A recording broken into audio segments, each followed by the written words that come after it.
I never thought being kind could make someone hate me. I'm Sarah Chin, and my story begins with an act of kindness that changed everything. Growing up, I was the family disappointment, not because I did anything wrong, but because I wasn't ambitious enough according to my parents' standards. While my sister Jessica graduated from law school and my brother Michael became a successful surgeon, I chose to work at a small animal shelter. What a waste, Mom would say during family dinners. With your grades, you could have been something. Dad wouldn't even look at me. At least your siblings make us proud. But Aunt Linda saw me differently. She was the black sheep of the family, a successful businesswoman who never married or had children. While my parents saw my work at the shelter as beneath our family status, Aunt Linda understood. Kindness is rare in this world, Sarah, she'd tell me during our weekly coffee dates. Never let anyone make you feel small for having a big heart. I didn't know then that Aunt Linda was watching, observing how my family treated me versus my siblings. She saw how Jessica and Michael received expensive gifts and praise. While I got criticism and hand-me-downs, she noticed how I still showed up to every family event, helped with every crisis, and never complained. The day everything changed started normally enough. I was at work, cleaning kennels, when I got the call. Aunt Linda had collapsed at her office. By the time I reached the hospital, she was gone. A sudden heart attack, they said. The funeral was a somber affair, but I noticed something odd. While my family shed tears, they kept glancing at Aunt Linda's lawyer, Mr. Thompson. When he announced there would be a will reading the next day, my parents practically tripped over themselves ensuring everyone would attend. The next morning, we gathered in Mr. Thompson's office. My parents sat front and center, Jessica and Michael flanking them like royal guards. I took a seat in the back, still processing my grief. Before I begin, Mr. Thompson said, adjusting his glasses, Linda left a video message. The screen flickered to life, and there was Aunt Linda, looking directly at us. If you're watching this, I'm gone. But I've watched long enough to know who deserves my legacy. My family leaned forward eagerly. I've seen who shows genuine kindness and who wears it like a mask. I've seen who values money over love and who gives love without expecting anything in return. She paused, smiling. That's why I'm leaving my entire estate, my company, properties, and assets, to my niece Sarah. The room exploded. What? Mom shrieked. This can't be legal. Jessica jumped up. She works at a shelter. Michael protested. But Aunt Linda wasn't finished. Sarah has something money can't buy, a genuine heart. The rest of you, she shook her head. You've shown your true colors over the years. Mr. Thompson paused the video. The estate is valued at approximately $89 million. All legal documentation is in order. I sat there stunned as my family turned to me with looks that could freeze hell.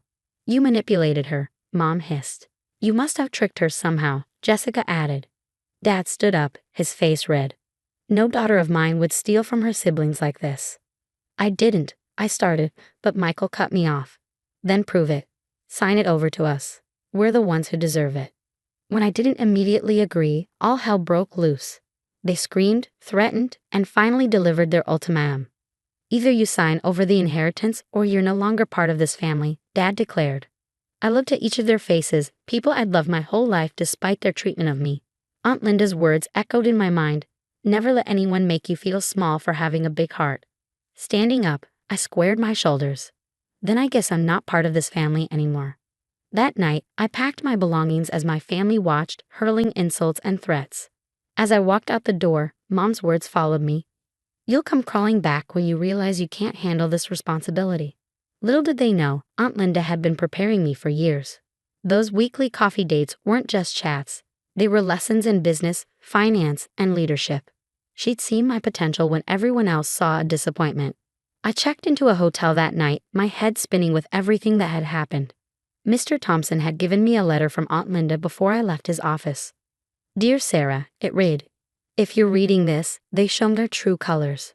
Don't let their darkness dim your light.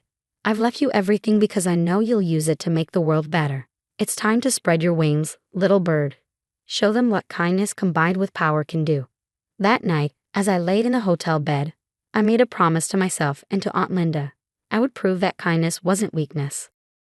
I would show them all that having a big heart didn't mean having a small mind. Little did my family know, their actions that day wouldn't break me. They would transform me into someone they never saw coming. The next 3 months were a whirlwind.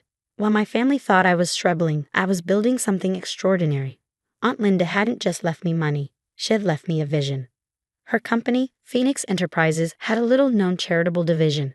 With Mr. Thompson's guidance, I expanded it into something unprecedented, a network of high-tech animal hospitals providing free care to low-income families.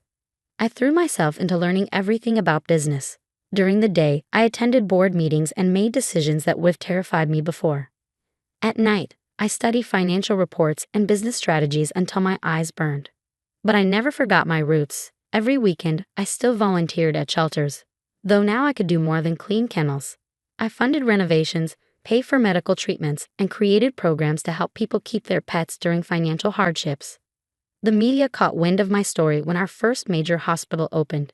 Shelter worker turned CEO revolutionizes pet care, made headlines across the country. I was invited to speak on morning shows about our mission.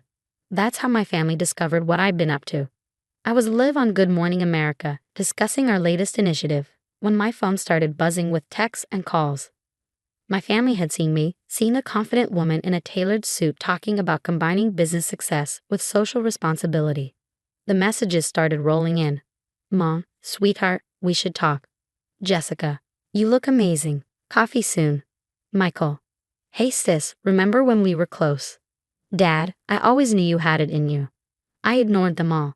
2 days later, they showed up at my office. The security team alerted me immediately. Aunt Linda had warned me this might happen. Should we send them away, Ms. Chen? My assistant asked. I thought for a moment. No, send them up. When they walked in, their jaws dropped. My office occupied the top floor of a gleaming skyscraper, with floor-to-ceiling windows overlooking the city. Awards and press coverage lined the walls. A photo of Aunt Linda and me sat prominently on my desk. Sarah, Mom started, tears in her eyes. We've been so worried. Have you? I kept my voice neutral. Or did you see me on TV and realize you made a mistake? We were wrong, Dad admitted, looking uncomfortable in his suit. We should have supported you. Jessica stepped forward. We're family. Family sticks together. I couldn't help but laugh. Family? You kicked me out. Called me a thief. Said I'd never amount to anything. We were shocked, Michael argued. You can't blame us for being surprised. Surprised? I stood up, my hands flat on my desk. You weren't surprised. You were greedy. You couldn't stand that someone you looked down on might succeed. That's not fair, Mom protested. Fair? I picked up a folder from my desk. Like how you're trying to contest Aunt Linda's will? Yes, Mr. Thompson told me. They had the decency to look ashamed. I've done more in 3 months than you thought I could do in a lifetime, I continued. Not because of the money, but because someone believed in me. Aunt Linda saw what you never did. We see it now, Dad said quietly. Too late. I pressed a button on my desk. Security will escort you out. Don't try to contact me again. As they were led away, I heard Mom crying. Part of me ached. They were still my family, but Aunt Linda's words rang in my ears. Sometimes the kindest thing you can do is walk away. The next few years transformed Phoenix Enterprises. We expanded globally, opening animal hospitals in underserved communities worldwide. I launched scholarships for veterinary students willing to work in low-income areas. The shelter where I started became our flagship training center. My family tried reaching out several times. Christmas cards, birthday gifts, even a tearful video message about how proud they were of me. I sent everything back unopened. Then one day, 5 years after the inheritance, I received news that changed everything. The shelter where I used to work was on fire. I rushed there immediately. Standing in the rain, watching firefighters battle the blaze, I saw familiar faces in the crowd. My family was there, covered in soot. They'd been helping evacuate the animals. We volunteer here now, Jessica explained when she saw me. Have been for 2 years. We wanted to understand what you saw in this place. Michael nodded. These animals, they love unconditionally. Like you always did. Mom stepped forward, holding a trembling rescue dog. We were wrong, Sarah. Not just about the money, about everything. For the first time in 5 years, I really looked at them. They changed. There was humility in their eyes, dirt under their manicured nails, and genuine concern for the animals. The shelter will need to be rebuilt, I said finally. We'll help, Dad offered. However we can. I thought about Aunt Linda, about kindness and second chances. There's a lot of work to do, I said.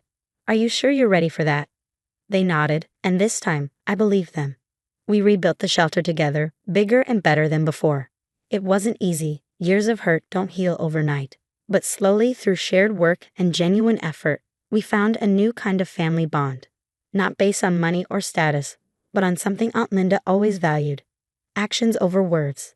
Today, Phoenix Enterprises is more than just a company. It's a testament to what happens when kindness meets opportunity. My family works alongside me now, not as entitled relatives, but as people who had to earn their places.